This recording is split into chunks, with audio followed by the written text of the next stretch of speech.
کوئی نہیں تھا. صدیق اکبر نے فرمایا کہ میں نے رسول اعظم صلی اللہ علیہ وسلم سے سنا ہے کہ ہر نبی وہیں دفن کیا جاتا ہے جہاں اس کا وصال ہوتا ہے. یہ حدیث ہے کہ نبیوں کو وہیں دفنایا جاتا ہے جہاں اس کا وصال ہوتا ہے, اس کو کہیں اور نہیں لے جایا جاتا. علی مرتضیٰ موجود تھے, انہوں نے ایک حدیث بیان کی کہ یاد کر لو کہ جس جگہ نبی کا وصال ہوتا ہے دنیا میں اس سے افضل اور اس سے بہتر زمین کوئی اور نہیں ہو سکتی ہے, اس لیے حضور کو وہیں دفن کیا جائے گا. حضرت عائشہ صدیقہ رضی اللہ تعالی عنہا کے حجرے میں آپ کو دفن کیا گیا.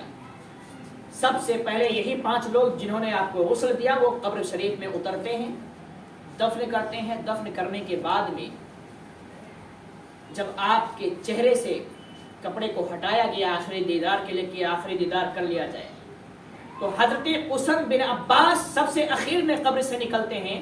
وہ فرماتے ہیں کہ میں نے دیکھا حضور کے ہونٹ ہل رہے ہیں, آخری وقت ہے, آخری دیدار ہے, قبر میں لٹا دیے گئے ہیں, حضور کے ہونٹ ہل رہے ہیں. حضرت قسم بن عباس رضی اللہ تعالیٰ عنہ عرض کرتے ہیں کہ میں نے جب ہونٹ کو ہلتے ہوئے دیکھا تو میں نے کوشش کی کہ چلو سنتے ہیں آواز کیا آ رہی ہے.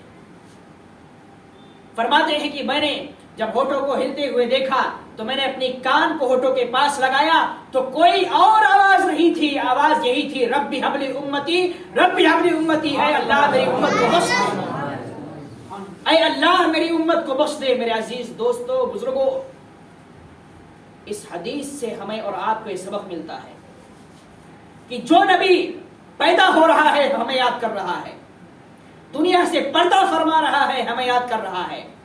حضرت عائشہ کیا فرماتی ہیں کہ رسول اعظم صلی اللہ علیہ وسلم ہمارے اور آپ کی فکر میں ایسے لگے رہتے کہ پوری زندگی کبھی بھی بستر پر آرام سے نہیں سوئے, پوری زندگی ایک رات بھی آرام سے نہیں سوئے ہیں. وہ ہماری اور آپ کی فکر میں لگے تھے اللہ میری امت کو بخش دے. اور فرماتی ہے بعض تو ایسا ہوتا تھا کہ بستر پر لیٹتے تھے, اچانک اٹھ کے نمازوں میں لگ جاتے, نفل میں لگ جاتے اور اپنی امت کے لیے دعائیں مغفرت کرتے رہتے تھے.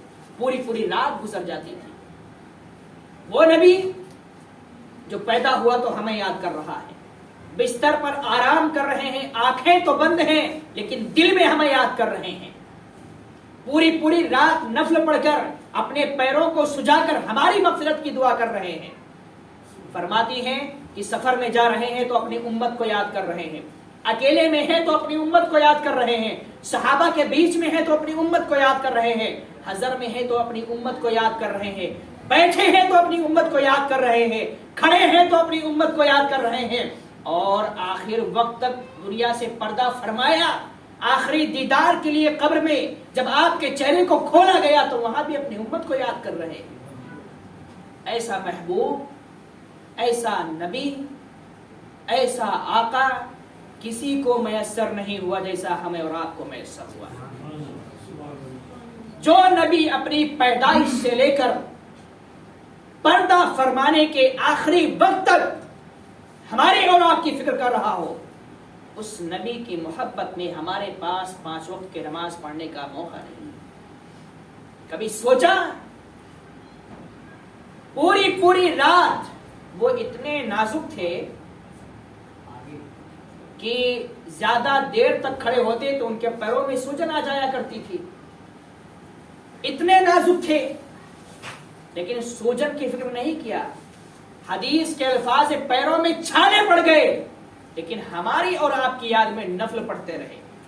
نفل کی ضرورت ان کو نہیں تھی, پڑھا تو ہمارے لیے پڑھا, آپ کے لیے پڑھا, قیامت تک آنے والی ہماری اور آپ کی نسلوں کے لیے پڑھا.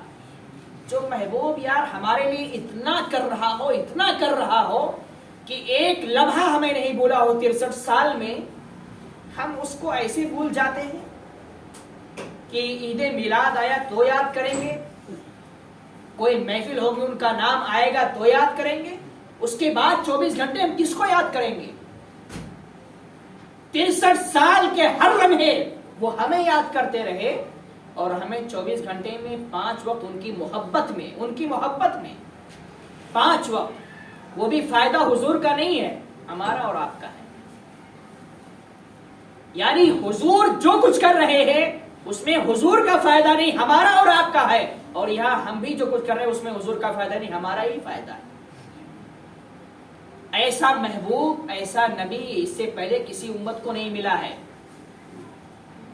1,24,000 تقریباً 2,24,000 انبیاء کرام آئے، لیکن اتنا پیارا، اتنا محبوب، خدا کا اتنا قریبی، اپنی امت سے اتنی محبت کرنے والا، اتنی فکر کرنے والا کسی کو نہیں ملا۔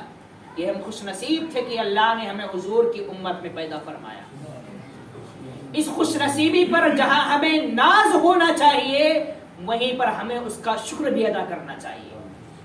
اب ناز تو کرتے ہیں کہ میں تو نبی کا امتی ہوں، یقیناً ناز ہونا چاہیے، ایسی نعمت جس کو ملے اس نعمت کا چرچا ہونا چاہیے، لیکن میرے دوستو اس چرچے کے ساتھ ساتھ یہ سوال تو پیدا ہوگا نا کہ ہم نے حضور کے لیے کیا کیا ہے۔ اسی نواسے کا مہینہ آ گیا ہے جس نے حضور کو راضی کرنے کے لیے حضور کی محبت میں 6 مہینے کے بچے کو قربان کر دیا تھا۔ وہ بھی تو ہم سے سوال کریں گے کہ ہم نے حضور کی محبت میں کیا، تم نے حضور کی محبت میں کیا کیا۔ قیامت کے دن ہمارا اور آپ کا دامن پکڑ لیں گے کہ محرم کا بیان تو سنا لیکن حضور کی محبت میں کیا کیا، محرم کا بیان کیوں ہوتا تھا؟ میرے نام پہ تو ہوتا تھا لیکن میں کس کے نام پہ قربان ہوا تھا، یہ بھی کبھی سوچا؟ ہم اور آپ امام حسین کے نام کی محفل سجاتے ہیں لیکن کبھی یہ بھی سوچا کہ امام حسین کی محفل کیوں سجتی ہے؟ کیونکہ وہ حضور کے نام پر قربان ہو گئے تھے۔ اگر تخت کے لیے انہوں نے لالچ کی ہوتی تو آج ان کا بھی تذکرہ نہیں ہوتا۔ پوری محفل میں امام حسین امام حسین امام حسین کا نام آتا ہے، بڑی تعظیم کے ساتھ نام آتا ہے، اور نام آتا ہے تو دل پہ سکون آتا ہے، چہروں پہ مسکراہٹ آ جاتی ہے۔ لیکن وہیں یزید کا نام آئے تو زبان سے لعنت برستی ہے۔ کیوں؟ مسلمان تو وہ اپنے آپ کو کہتا ہی تھا، اس کے کفر کا حکم کسی نے نہیں لگایا، گمراہ ضرور کہا ہے، لیکن وہ آگے بڑھا تھا، وہ نواسے رسول کے مقابلے میں بڑھا تھا، اور کس لیے بڑھا تھا؟ حکومت حاصل کرنے کے لیے۔ اور ادھر امام حسین بڑھے تھے حکومت کے لیے نہیں، نبی نے جو پرچم دیا ہے بس اسی کو بلند کرنا ہے، اس کے لیے جو قدم اٹھانا پڑے گا وہ اٹھانے کے لیے تیار ہے۔ اگر یہ قربانیاں انہوں نے دی ہیں اور ہمیں اس کا پیغام پہنچایا ہے، آج ہم 10 دن کی محفلیں ان کے نام کی سجاتے ہیں، تو میرے دوستو ایک بہت بڑی ذمہ داری ہماری ہے کہ ان محفلوں سے ہمیں یہ سبق بھی لینا ہے کہ امام حسین آپ نے تو حضور کے نام پر حضور کی محبت میں سب کچھ قربان کر دیا، ہم اپنی اولاد کو قربان کرنے کی ضرورت ہمیں نہیں ہے، لیکن ضرور ہم حضور کے نام پر 5 وقت کی نماز تو پڑھیں گے، حضور کی محبت میں 5 وقت کی نماز تو پڑھیں گے، حضور کی محبت میں ہم درود شریف تو پڑھیں گے، حضور کی محبت میں قرآن کی تلاوت تو کریں گے۔ ہم اتنا بھی کر لیں نا تو حضور ہمیں قیامت میں سینے سے لگائیں گے اور اپنے ساتھ جنت میں لے کر جائیں گے کہ یہ میرا امتی ہے۔ جس دور میں اتنے فتنے تھے اس دور میں یہ میری محبت میں نماز پڑھ رہا تھا، جس دور میں اتنے گناہ ہو رہے تھے اس دور میں یہ میری محبت میں مجھ پر درود پڑھ رہا تھا، جس دور میں اتنے گناہ ہو رہے تھے اس دور میں یہ میری یاد میں نمازوں کی پابندی کر رہا تھا، گناہوں سے دور ہو رہا تھا۔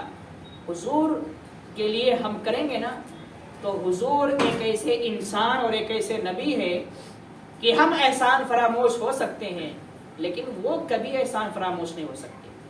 ایک درود بھیجو گے نا تو اس کا بھی بدلہ حضور دیں گے قیامت میں، اور ہو سکتا ہے کہ ایک درود ہی ہماری اور آپ کی بخشش کا سامان بن جائے۔ آپ کو معلوم ہونا چاہیے کہ ہمارے اور آپ کے اندر ایک جذبہ ضرور ہے کہ ہم حضور سے سچی محبت کرتے ہیں، اور یقیناً ہمارا نوجوان ہو، ہمارے بزرگ ہوں، آج سب کے دلوں میں حضور کی محبت ہے، اور جہاں حضور کی محبت کی بات آ جاتی ہے وہ ہم سب اپنی جان کا نذرانہ پیش کرنے کے لیے تیار ہو جاتے ہیں۔ لیکن یہی ایک سوال پیدا ہوتا ہے کہ اتنی محبت ہے کہ جان قربان کرنے کو تیار ہے، لیکن حضور کے لیے ہم اپنا وقت قربان کرنے کو کیوں نہیں تیار ہیں؟ بھائی اگر آپ کے سامنے مثال دیتا ہوں، معاذ اللہ ثم معاذ اللہ کبھی ایسا نہ ہو کوئی آپ کے سامنے حضور کی گستاخی کر دے آپ برداشت کریں گے؟ بھلے سے وہ طاقتور ہو، آپ کمزور ہو، نہیں برداشت ہوگا۔ کیوں؟ ایک مرتبہ وہ ہمیں گالی دے دے، ہمارے ماں باپ کو گالی دے دے، ہمارے بچوں کو گالی دے دے، برداشت ہو جائے گا۔ لیکن ایمان کا تقاضا یہ ہے کہ کوئی حضور کو گالی دے گا تو برداشت نہیں ہوگا، ہم قانون کے حساب سے اس پر کارروائی کریں گے۔ لیکن سوال یہی ہوتا ہے کہ جب اتنی محبت ہے کہ یا رسول اللہ ہم آپ کے نام پر جان قربان کرنے کے لیے تیار ہیں، تو پھر یہ سوال ضرور ہوگا کہ اتنا سب کچھ قربان کرنے کے لیے تیار ہیں تو وقت کیوں نہیں دے پا رہے ہیں؟ یہاں پر ایک چیز اپنے ذہن میں رکھو، خدا کی بارگاہ میں حاضر ہو، رسول اعظم کی بارگاہ میں حاضر ہو کر تصور میں عرض کرو، یا رسول اللہ صلی اللہ علیہ وسلم ہمیں معاف کیجئے، اور آئندہ کے لیے آپ عہد کیجئے کہ یا رسول اللہ ہمیں معاف کیجئے، ہم آپ کے غدار نہیں ہیں، ہم آپ کے وفادار ہیں، بس دنیاوی اعتبار سے بھٹک گئے ہیں، ہمیں سیدھے راستے پر لائیے، ہمیں معاف کر دیجئے۔ اور یقیناً ہم اور آپ جانتے ہیں کہ ہم اور آپ، ہمارا نوجوان، ہمارا معاشرہ حضور کا غدار کبھی نہیں ہو سکتا، وفادار ہے۔ یہ اور بات ہے کہ تھوڑا سا بھٹک گیا ہے، بس اسی بھٹکے ہوئے کو ہمیں سیدھے راستے پر لانا ہے، اور حضور کی سچی وفاداری کا ثبوت ہمیں پیش کرنا ہے۔ اور ثبوت پیش کرنے کے لیے آپ کو اپنا گھر نہیں قربان کرنا ہے، اپنی جان نہیں قربان کرنا ہے، اپنے بچوں کو نہیں قربان کرنا ہے، اپنا مال نہیں قربان کرنا ہے، صرف اور صرف 24 گھنٹے میں 2 سے 2.5 گھنٹے حضور کے نام پر قربان کرنا ہے۔ اتنا اگر کر لیا نا، تو جب آپ کی ہماری موت کا وقت آئے گا نا، تو ان فرشتوں کی اور ان شیطانوں کی، یہ جو شیطان آتے ہیں بہکانے کے لیے نا، ان کی ہمت نہیں ہوگی کہ وہ ہمارے سامنے آ جائیں، نہیں ہو سکتی ہے۔ جو حضور کا غلام ہوگا اس کو کون آئے گا بہکانے کے لیے؟ جب حضور کے غلام کا انتقال ہوتا ہے تو حدیثوں میں کیا آیا ہے کہ جیسے ایک بچہ دودھ پیتا ہے اور سو جاتا ہے، سونے کے بعد ماں اپنی چھاتی اس کے منہ سے نکالتی ہے، بچے کو پتہ بھی نہیں چلتا ہے، ایسے ہی حضور کے غلاموں کی روح بھی نکالی جاتی ہے۔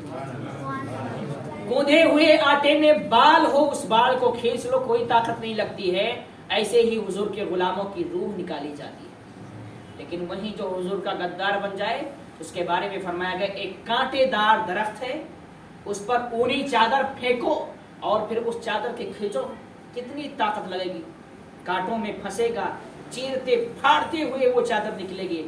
فرماتے ہیں جو حضور کا غدار ہوگا اس کی روح ایسے نکالی جائے گی۔ یہ فرق ہے وفادار میں اور غدار میں، اس لیے ہم وفادار ہیں، ایسا نہیں کہ نہیں ہے، لیکن تھوڑی کوتاہی ہماری طرف سے ہے، اس کوتاہی کو دور کرنا ہے۔ رسول اعظم صلی اللہ علیہ وسلم نے دنیا سے جاتے وقت بھی ہمیں یاد کیا، تو ہمیں بھی دنیا سے جانے سے پہلے اور جاتے وقت تک یہ کرنا ہے کہ ہم حضور کے سچے غلام ہیں۔ انشاءاللہ تبارک و تعالی کل حضرت ابوبکر صدیق اور عمر فاروق اعظم دونوں کی سیرت پر بات کی جائے گی، کیونکہ میری کوشش یہ ہے کہ وقت کم اور باتیں زیادہ ہو جائیں، اس لیے آج ہم نے حضور صلی اللہ علیہ وسلم کی سیرت اور آپ کے وصال کا واقعہ بیان کر دیا۔ کل جو ہے وہ حضرت ابوبکر صدیق کوشش کریں گے اور عمر فاروق اعظم دونوں کے لیں گے، تاکہ اصل میں جو ہمارا مقصد ہے شہادت امام حسین کا جو پورا واقعہ وہ ڈیٹیلز کے ساتھ بیان ہو سکے، ورنہ ہوتا کیا ہے آخر میں ٹائم بچتا نہیں ہے اور شارٹ کٹ میں تھوڑا کر کے بھاگنا پڑتا ہے، تو ایسا نہیں۔ انشاءاللہ کوشش یہی رہے گی۔ آپ سب سے گزارش ہے کہ پہلا دن ہے، آپ آئے ہیں، دوسرے دن غائب نہیں ہو جائیے گا، دوسرے دن آئیے تو کسی اور کو پکڑ کے لے کر آئیے، کوشش کریں گے نا، اس لیے کہ آپ جو نیکی کریں گے اور آپ کسی کو نیکی میں مدد کریں گے، وہ نیکی کرے گا تو جتنا اس کو ثواب ملے گا اتنا ہی آپ کو ملے گا۔ ہم نے مثال کے طور پر آپ کو کوئی چیز پتا ہے، آپ نے سامنے والے کو بتا دیا، اس نے اس پر عمل کر لیا، اس کو ثواب ملا، تو اگر اس کو 100 ثواب ملا ہے تو 100 ہی آپ کو ملے گا، ایسا نہیں کہ 90 آپ کو ملے گا۔ تو کوشش یہ کیجئے، کل ہے نا ہر کسی کے دوست ہوتے ہیں، آتے آتے کھینچ لائیے کہ بھائی چلو محفل میں بیٹھتے ہیں، نماز پڑھتے ہیں، اس طرح کوششیں کیجئے۔ دوست کی بات مانتا بھی ہے، اور کوشش کرنے والے کبھی ہارتے نہیں ہیں، سمجھ رہے ہیں نا۔ مشکلیں نیست کی آسان نہ شود، مرد باید کی ہراساں نہ شود، یہ اللہ کے بہت بڑے ولی فرماتے ہیں کوئی مشکل دنیا میں ایسی نہیں ہے جو آسان نہ ہو جائے، بس شرط یہ ہے کہ مرد اس کے لیے کوشش کرے۔ مرد جس کے لیے کوشش کرے گا وہ کام آسان ہو جائے. بڑی سے بڑی مشکل ہماری اور آپ کی کوششوں سے آسان ہو جائے گی. اللہ رب العزت کی بارگاہ میں دعا ہے کہ پروردگار عالم ہم سب کو رسول اعظم صلی اللہ علیہ وسلم کا سچا وفادار سچا امتی بنائے, آپ کی محبت میں جینے اور مرنے کی توفیق عطا فرمائے, آپ کی سنتوں پر عمل کرنے کی توفیق عطا فرمائے. وما علینا الا البلاغ. السلام علیکم ورحمۃ اللہ وبرکاتہ. سلام کے لیے